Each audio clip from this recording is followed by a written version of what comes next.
네, 사랑하는 성도 여러분, 오늘도 허락된 시간에 하나님의 말씀을 나누고자 합니다. 우리는 앞서 갈라디아서 4장 서두의 말씀을 살펴보았습니다. 예수 그리스도로 말미암아 우리에게 일어난 신분의 변화를 함께 나누었죠. 바울은 더 이상 우리가 종이 아니라 하나님의 자녀이며 성령으로 말미암아 하나님께 아빠, 아버지라 부를 수 있게 되었음을 선언했습니다.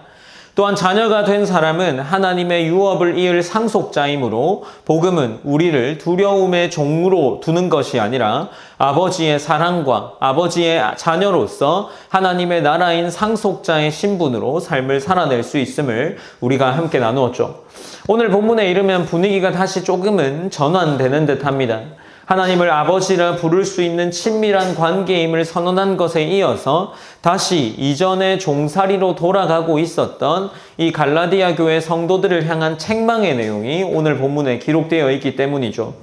갈라디아 교회 성도들은 이미 복음을 들었고 성령을 받았습니다.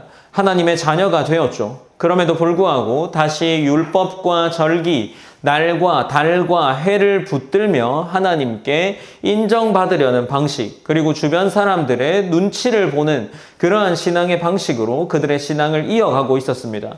바울은 이러한 친밀한 관계 속에 있음에도 불구하고 모순된 삶을 살아가는 갈라디아 교회 성도들을 향해 안타깝고도 단호한 마음으로 지적하고 있습니다.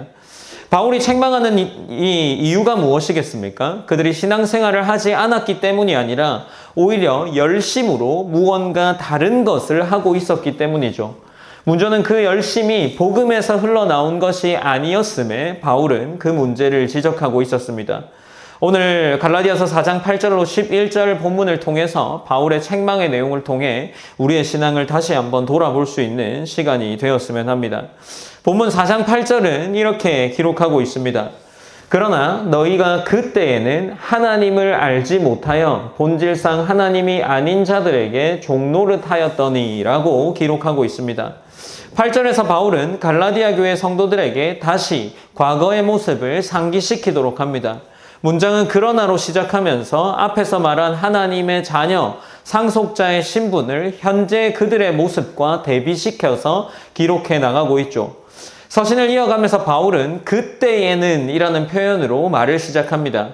개역개정에는 이 그때에는 이라는 본문에 이어져서 나오는 본문이 표현하는 그 내용이 하나님을 알지 못하여 라고 번역되어 있기 때문에 마치 이것이 이유처럼 보이기도 합니다. 그때 하나님을 알지 못해서 라는 그러한 이유처럼 보이지만 강조되는 것은 이 시기를 말하는 것이기 때문에 이유는 아닙니다. 그러니 다시 말하면 하나님을 알지 못했던 때라는 것을 이야기하는 거죠. 다시 말해 바울은 복음을 알기 이전의 삶과 복음을 알고 난 이후의 삶을 분명하게 구분하고 있습니다. 이 시간적 대비가 이어지는 4장 9절에 이제는 이라는 표현과 연결되면서 바울의 논증 전체를 이끌어가는 중요한 구조가 됩니다. 이어서 바울은 하나님을 알지 못하여 라고 말하는 내용에 보면 알다라는 이 동사가 등장하죠. 이 알다는 것은 우리가 익히 들어오는 것처럼 성경에서 알다는 의미는 그저 지식적이거나 존재를 아는 것에 그치지 않습니다. 하나님과의 언약적 관계에 들어가서 친밀한 관계를 유지하는 것을 알다라고 이야기하죠. 그러니 지금 바울이 알지 못한다라는 것은 무지가 아니라 하나님과 관계없이 살아가는 이전의 영적 상태를 이야기하는 거죠. 그들은 참 하나님을 예배하지도 않았고 하나님의 다스리심 아래 살아가는 삶도 알지 못하는 상태였습니다. 바울은 그때에 이 갈라디아 교회 성도들이 본질상 하나님이 아닌 자들에게 종노릇했다라고 이야기를 하는 거죠.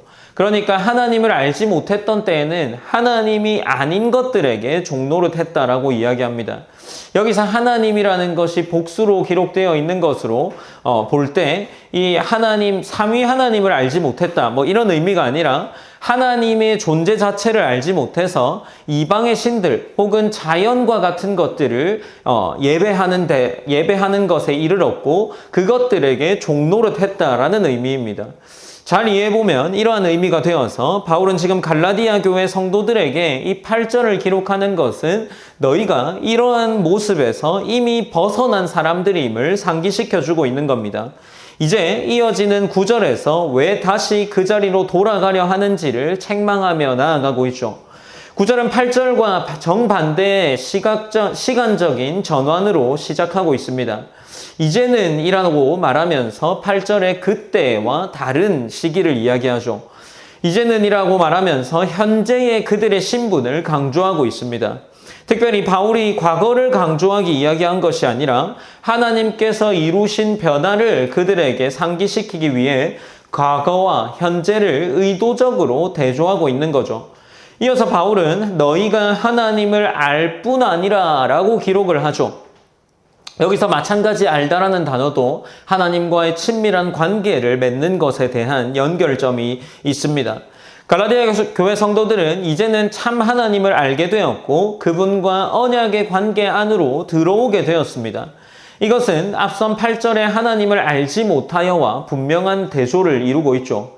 그런데 바울은 이제 이 하나님을 알 뿐 아니라 라고 말하면서 이 9절 본문 뒤에 이어지는 내용은 더욱이 하나님이 아신 바 되었거늘 이라고 기록하면서 이 갈라디아 교회 성도들이 하나님을 안 것보다 더욱이 하나님이 너희를 아신 바 되었음을 강조하고 있습니다. 그러니까 지금 이 더욱이 하나님이 아신 바 되었거늘 이라고 말하는 것은 너희가 하나님을 알게 되었다라는 말로 충분하지 않고 바울은 더 중요한 사실을 덧붙이면서 하나님이 너희를 아신 바 되었다라고 이야기합니다. 여기서 이 아신 바 되었다가 수동태로 기록되어 있는데 이 수동태가 어떤 의미를 가지고 있습니까? 당하는 의미를 가지고 있죠. 그렇다면 이것은 사람이 먼저 하나님을 찾은 것이 아니라 하나님께서 이 갈라디아 교회 성도들을 먼저 아시고 그들을 받아들이셨다라는 것을 이야기하고 있습니다. 사랑하시고 선택하셔서 이 갈라디아 교회 성도들을 언약 안으로 받아들이셨다라는 의미인 거죠. 결국 우리의 구원은 우리가 하나님을 발견한 자리가 아닌 하나님께서 먼저 우리를 붙드신 사건이라는 것을 이 표현을 통해서 다시 한번 생각해 볼 수 있습니다.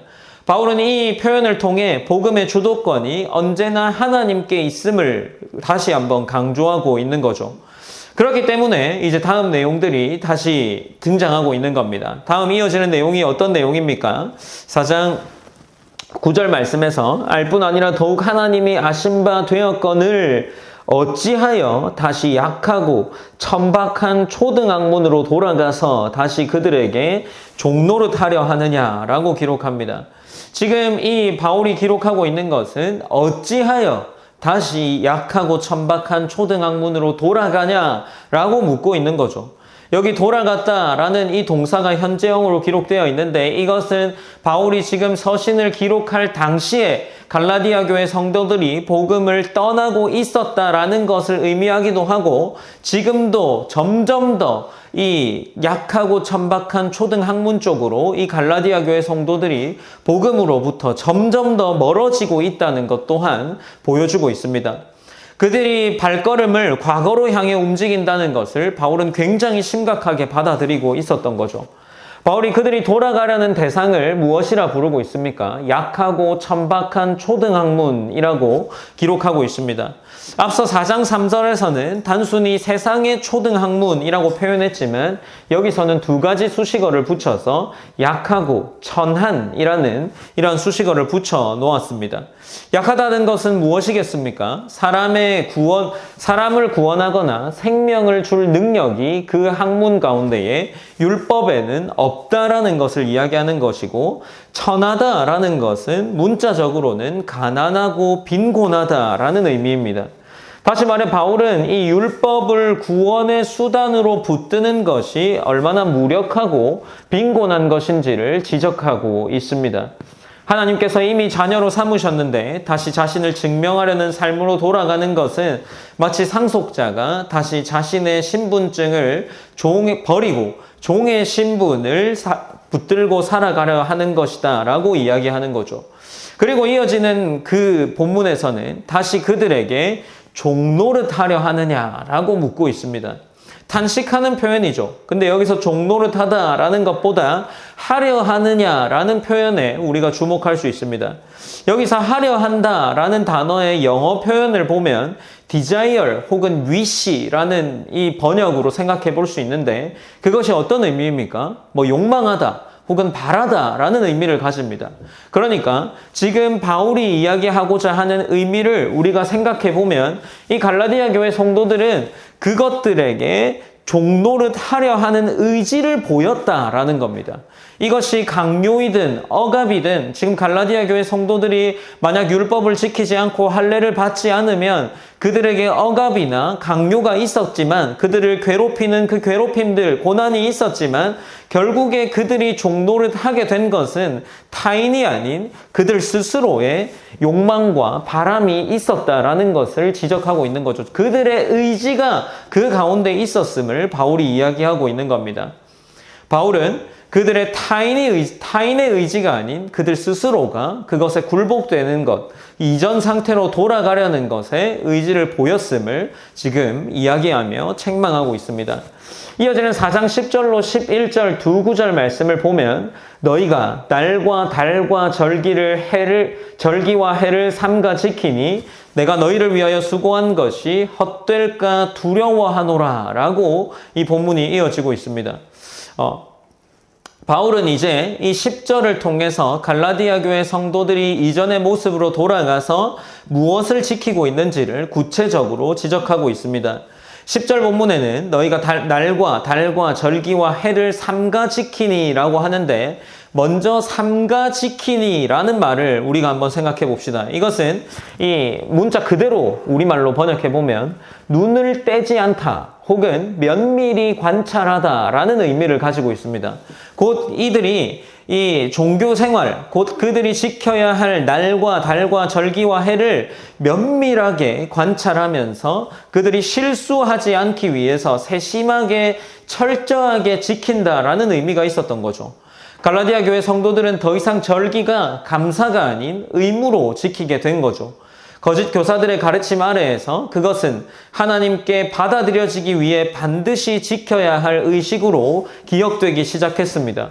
복음으로 얻은 자유보다 사람들의 판단과 종교적 기준을 더 의식하게 되었고 결국 다시 그들은 종의 멍에를 매기 시작한 겁니다. 한편 갈라디아 교회 성도들은 이러한 부분도 생각해 볼 수 있을 겁니다. 제가 본문을 준비하면서 주석들을 찾아보니까 이것이 그저 율법을 지키는 것으로 돌아갔다라고 그런 식으로 이야기를 하길래 고민을 해보면 이들은 지금 누군가로부터 강요와 억압을 받았기 때문에 이 율법을 지키게 되었는데 그것은 그들 가운데에 구원의 조건이 아닌 눈치를 보는 것으로 지키지 않았을까 하는 생각이 들었습니다. 그럼과 동시에 이것들을 생각해 보니 지금 우리가 갈라디아서 앞부분에서 한 이야기가 있었죠. 베드로가 하나님의 말씀을 받고 여러 가지 이방인들이 구원을 받는 기적들을 경험했습니다. 그런데 그가 언제 이방인과의 식사를 중단했었습니까? 그가 야고보로부터 온 자들이 이 갈라디아 예루살렘에 왔을 때 이제 이 베드로는 이방인과의 식사를 중단했었습니다. 그런 것처럼 이방인들의 식사를 중단했을 때 종교 지도자들의 눈을 의식했던 것처럼 그들도 지금 하나님 없는 신앙을 지키게 된 겁니다. 지금 바울은 그것을 책망하고 있는 거겠죠. 종교 지도자들의 눈을 의식해서 지키는 정도의 수준으로 그들의 신앙의 수준이 떨어져 가고 있음을 지금 바울은 지적하고 있는 겁니다. 바울이 언급하는 날과 달과 절기와 해가 무엇이겠습니까? 유대교의 절기 전체를 포괄적으로 가리키는 표현이겠죠. 날은 안식일과 정기적인 날을 의미할 거고 달은 초하루와 월삭과 같은 것들, 절기는 유월절과 오순절, 초막절과 같은 절기를, 해는 안식년이냐 희년 같은 특별한 해를 가리키는 것이었을 겁니다. 어쨌든 그들이 이것을 면밀히 지키는 것은 구원의 조건 혹은 종교 지도자들로부터 벗어나고자 하는 그러한 정도의 수준으로 신앙이 퇴행하고 있었던 것을 우리는 확인할 수 있었던 거죠. 이것들은 모두 하나님께서 이스라엘에게 주셨던 율법이지만 바울은 그저 이 날들을 지키는 것을 넘어서야 함을 이야기합니다.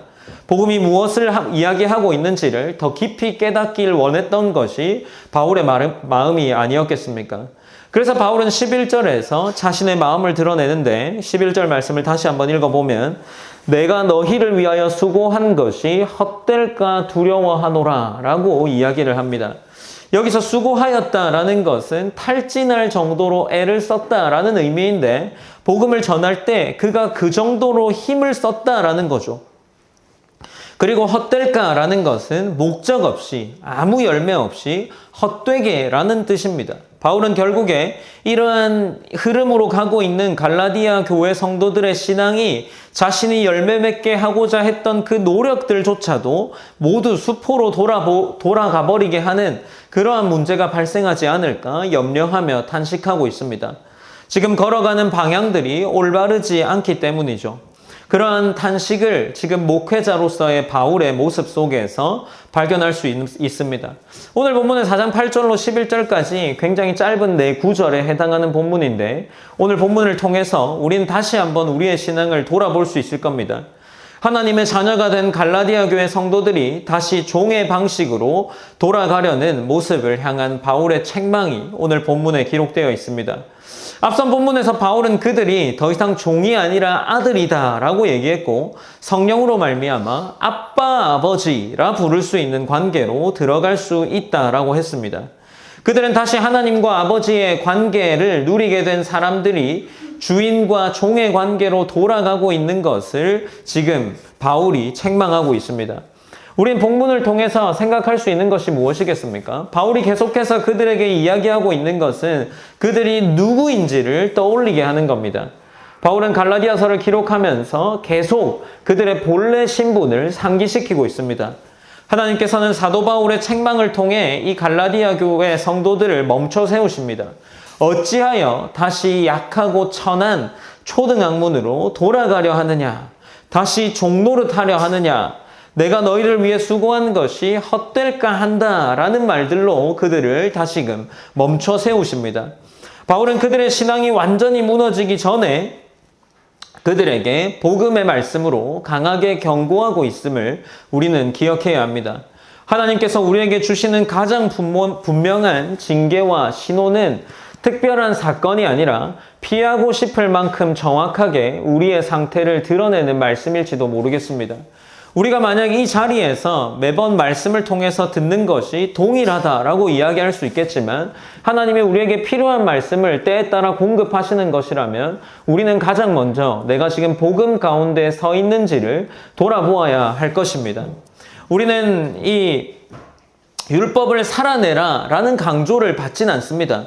반대로 우리는 그리스도가 주는 자유함이라는 명분 아래에서 우리가 지켜야 할 것들도 모조리 송두리째 지키지 않는 채로 살아가지 않는가 싶습니다. 자유함이라는 명목 아래에 너무나도 많은 것들이 말씀이 아닌 주관적인 기준 아래에서 돌아가 버려서 그 주관적인 그저 내 판단으로 옳은 것을 행하고 있지는 않은지를 돌아보아야 합니다. 우리는 기억해야 합니다. 하나님께서 말씀과 양심의 찔림, 공동체의 권면과 죄가 낳은 실제적인 결과를 통해서도 우리를 돌이킨다는 사실도 외면해서는 안 됩니다. 설교를 들을 때 유난히 우리가 마음이 불편해진다면 그리고 성경을 읽다가 내가 붙들고 있던 기준이 무너지면 믿음의 사람을 통해서 계속해서 동일한 권면을 받는다면 우리는 그것들을 거부하는 것이 아니라 그리스도께서 또 삼위 하나님께서 우리 자신에게 무엇을 묻고 있는지를 돌아보아야 하겠죠. 왜 이런 일이 생겼느냐라고 묻기보다는 하나님께서 지금 나에게 무엇을 이야기하고 무엇을 보게 하시는지를 물어보아야 할 겁니다. 하나님의 경고는 우리를 밀어내기 위한 것이 아니라 우리를 다시금 수많은 성경의 말씀처럼 회복의 자리로 다시 자녀의 자리로 불러들이시는 아버지의 사랑일 수 있기 때문이겠죠. 그래서 우리는 동일하게 갈라디아서를 통해서 바울이 여러 번 그들의 정체성을 상기시켜 주는 것처럼 우리 또한 우리의 정체성을 어떻게 잊지 않고 살아갈 수 있을지를 고민해 보아야 할 겁니다. 우리가 여러 번 느꼈던 것처럼 신앙의 정체성은 내가 마음 먹는다고 오래 유지되지 않습니다. 하나님께서 우리의 연약함을 아시기 때문에 삶의 여러 자리에서 이 기억의 장치들을 주셨을 수 있습니다. 하지만 우리가 그것들을 놓치며 살아갈 수도 있겠죠.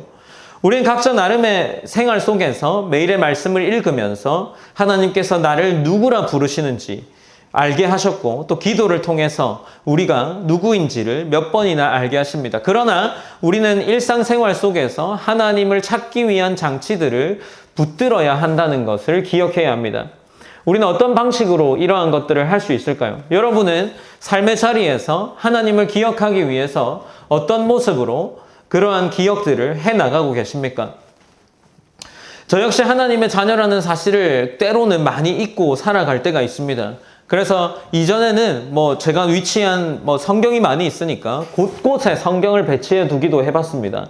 가방이 3개가 있었는데 가방 3개 다 운동 가방에도 성경을 집어넣어서 가방에 3개 다 성경을 집어넣고 화장실에도 성경을 놔두고 책상 위에도 놔두고 침대 머리 위에도 놔두고 집에 있는 성경을 다 끌고 와서 최대한 하나님을 기억해보고자 하는 그러한 노력들도 한 적이 있습니다. 초대교회의 어떤 인물들은 잠들 때까지 성경을 놓지 말라라고 권면하기도 했고 교회에서만 말씀을 듣는 것으로 멈추지 말고 계속해서 성경을 읽으라는 권면도 한 사람이 있습니다. 이들은 기억력이 특별했기 때문에 이렇게 붙잡아라는 것이 아니라 자신도 말씀을 떠나면 하나님으로부터 너무나도 쉽게 멀어지는 사람이었기에 말씀을 가까이 하려 했던 것이죠. 여러분은 어떤 장치로 하나님의 말씀을 붙잡고자 합니까? 우리도 꼭 같은 방법을 사용하진 않아도 되겠죠. 아마 여러분도 해본 경험이 있겠지만 때로는 휴대전화의 첫 화면에 하나님의 말씀을 떠올리기 위해서 그러한 말씀으로 배경화면을 하는 사람들이 있을 거고 출근을 하거나 내가 해야 하는 중요한 업무 전에 짧은 말씀으로 묵상으로 우리의 신앙과 정체성을 지켜나갈 수 있을 겁니다. 누군가는 문 앞에 놔두기도 하고 누군가는 식탁 위에 누군가는 자신이 볼 수 있는 가장 좋은 곳에 하나님의 말씀을 붙들어 가기 위해 그러한 것들을 붙여놓고는 합니다. 우리가 이러한 것들을 하는 노력들이 과연 우리 가운데 지금 우리의 삶 가운데는 있습니까? 우리의 삶 가운데에서 정말 이 바울이 갈라디아 교회 성도들에게 그들의 정체성을 끝없이 상기시켜 주려 했던 것처럼 우리 또한 우리 스스로가 내가 하나님의 자녀다. 하나님의 자녀된 삶을 살아내기 위하는 자로서 그러한 노력들을 하고 있는지 돌아보아야 하지 않을까 싶습니다. 만약 우리 가운데 그러한 삶을 전혀 찾을 수 없다면 우린 다시 하나님의 말씀으로 돌아가서 내가 누구인지 그리고 때로 보내는 하나님께서 나의 삶 속에 보내는 무언가의 신호를 가지고서 그것들을 분별하며 살아가야 할 겁니다. 우리가 그러한 하나님의 성도된 모습이 여러분의 삶과 저의 삶에 있기를 간절히 원합니다. 우리의 교회 가운데에도 이러한 신앙을 지키고자 하는 고군분투함이 우리의 삶 속에 있기를 간절히 소망합니다. 여러분은 어떤 삶으로 이런 삶을 살아내십니까? 설교를 준비하면서 참 이런 모습들을 살아낸 것이 저 또한 오래되었다라는 생각이 들면서 아무 생각 없이 그냥 앉아 있다 보니 설교를 준비하다가 한 제목, 찬양의 제목이 떠올랐습니다. 지저스 제너레이션이라는 찬양의 제목이 떠올랐습니다. 여러분 아마 다 아시는 찬양이라 생각하는데 지저스 제너레이션 아마 저희가 중고등부 시절에 굉장히 많이 불렀던 찬양인데 이 찬양이 처음 CCM으로 발매됐을 때가 정확하게 제가 찾아본 건지 모르겠는데 2003년입니다. 그러니까 지금 2003년이면 제가 중학교 1학년인가? 초등학교 5학년 때입니다. 그러면은 이 2003년에 나온 지저스 제너레이션이라는 찬양의 가사를 제가 한번 읽어보면 홍해 앞에 선 모세처럼 골리앗 앞에 다윗처럼 주 이름으로 강한 세대 산 옮길 만한 믿음 갖고 기도로 하늘 문을 여는 믿음으로만 사는 세대 일으키소서 일으키소서 기도와 금식 찬양으로 세상과 다른 방법으로 세상을 변화시킬 세대 견디기 힘든 시련에도 의연히 흔들리지 않는 세상이 감당 못할 세대 일으키소서 일으키소서 이런 찬양입니다. 그러니까 지금 이 찬양의 가사를 가만히 보니까 세상 속에서 혹은 내 신앙을 지켜내기 위해서 굉장히 강해져야 한다. 찬양이 만약 기도라면, 기도, 곡조가 있는 기도라면 우리는 늘상 이 찬양을 부르면서 내가 하나님 앞에서 정말 정체성이 있는 강한 사람이 되었으면 좋겠다라는 그러한 기도의 찬양들을 했던 거죠. 그런데 그러면서 동시에 최근에 발매된 찬양들을 조금 읽어봤습니다. 들어가가지고. 너무 감성적인 고백들이 많더라고요. 막 세상과 싸우거나 지금의 찬양이 나쁘다 이런 얘기는 아닙니다. 그런데 세상과 싸운다거나 내 믿음이 너무 강해져서 막 우리의 신앙을 지켜내면서 하나님께서 주시는 내 믿음을 가지고 이 삶을 막 싸워나가겠다 이런 고백들을 찾기가 어렵더라고요. 그래서 이제 이때의 찬양들을 발매됐던 찬양들 그리고 제가 막 좋아했던 찬양들의 가사들을 조금 찾아봤습니다. 그러니까 너무 분위기가 많이 달라진 느낌이 좀 들었어요. 물론 제 개인적인 주관적인 생각이기도 하지만 그러나 우리가 이러한 상황 속에서 우리가 생각해 보아야 할 건 만약 찬양이 정말 그러한 분위기로 바뀌었다면 우리 조금 고민해 보아야 하지 않을까 하는 생각도 들었습니다. 우리의 신앙도 우리가 가지는 생각도 너무나 어쩌면 연약해져 버린 것은 아닐까 하는 생각이 들기도 했습니다. 우리가 세상과 싸워서 이겨야겠다 보다 마치 너무 힘든 세상 속에서 하나님이 나에게 위로해 주기만을 바라는 그러한 신앙으로 우리가 그런 방향성으로만 가고 있지 않을까라는 생각이 들었습니다. 우리가 조금 더 담대해져야 하지 않을까. 말씀을 가지고 이 세상을 살아가는 동안에 우리가 계속해서 들어오는 사탄이나 나를 유혹하는 공격들, 신앙을 미혹하게 하는 것들로부터 하나님 나를 정말 그것들을 싸워 이기겠다라는 의지들이 우리 가운데 있어야 하지 않을까 싶었습니다.